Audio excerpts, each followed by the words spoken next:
Credit where it's due, Prince Harry and Meghan Markle are literally trying everything by putting the thumb screws on His Majesty the King and of course His Majesty's government, headed up at the Home Office by none other than this lady, Yvette Cooper, currently making a complete hash of it over here in the United Kingdom by literally not getting to grips with all the things that are happening on our streets on a nightly basis. Various riots, fires, you name it. Seemingly only a few weeks into the job and literally incapable of leading from the front. But fear not, because she's going on holiday soon.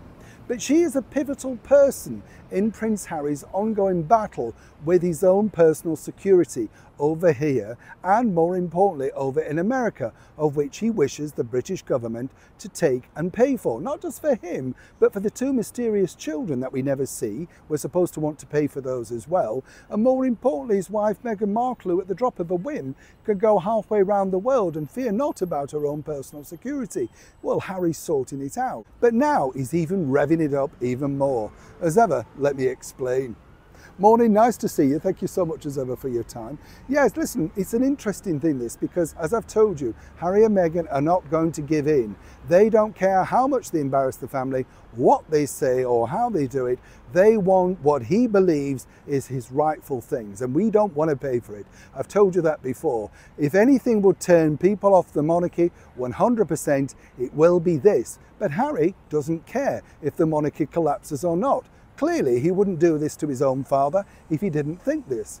But now his people, the head of security for Prince Harry, have been speaking to People magazine. That's right, the tabloid magazine that likes to report everything about Harry and Meghan more favourably. Let me explain. The British government have been labelled uncooperative by a security boss at the firm that oversees Prince Harry and Meghan Markle's protection in the United States. In a quote given to People magazine, which has run a profile on Harry's legal bid to have his full-time state-funded police protection reinstated in his home country, Joe Funk, the senior vice president of Torchstone Global, said that the royal and his wife face a number of threats. The UK government acknowledges that numerous threats against them, but they are not privy to specific details due to the lack of cooperation, Funk told the outlet. Now, some people might suggest that Mr. Funk, of course, has just made it incredibly worse for Prince Harry, because by going in print and literally to a tabloid newspaper and being quoted, if it is taken down or recorded, this could be used as part evidence, not in a good way, you understand. But you see, the bottom line is this: they've already been offered protection over here in the United Kingdom, but according to Harry, it's simply unsafe for his wife to return. You see how this works now. So for now, they're just pushing ahead through media. So Harry said last week it was unsafe for his wife to return.